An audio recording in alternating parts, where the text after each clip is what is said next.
Hi guys, andito na naman tayo sa panibagong video. Ngayon, maglalaro tayo ng 99 Days in the Forest.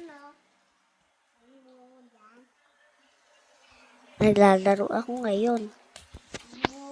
So tara, andito nga pala si Tyler, ang aking kapatid. Tara na. Let's go. Let's go. Tayong dalawa lang. Pasok. Yan, tayong dalawa lang pwede.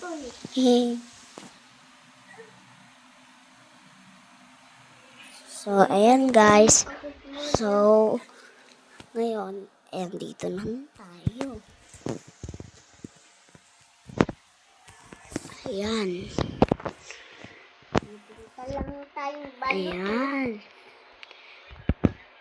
Ano, kailangan natin magputol. Para magputol tayo ng kahoy para maganda. Para may comfort tayo. Ganun kasi talaga kami nung sa Batangas pa kami, sa Laguerta pa kami nakatira. Tara, swing, swing, swing lang. Talagay mo dito sa kampal. Ayan guys. So, pinutin lang natin yan. Hala, di na pala kakasya. Kaya tara, spring na lang natin para magadali. Ayan, ayun, may bahay na agad oh.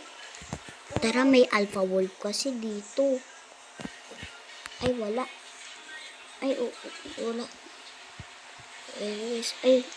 Wala. Wala. Walang alpha wolf po dito.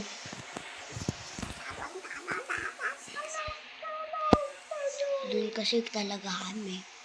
Dito kami. Ayan, may good axe na ako. Kunin natin itong mga kahoy kung sakali magamit natin ito sa campfire. Kaya ata yun. Malodya, pasok na ako sa bahay mo. Ay, tara na. Punta na tayo doon. Uy, may coal.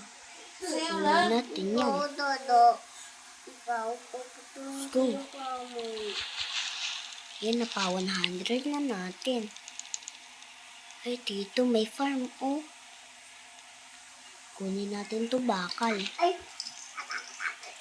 Ayun, may kupa na isa, oh. Tara, ano kayang kakalabasan nito?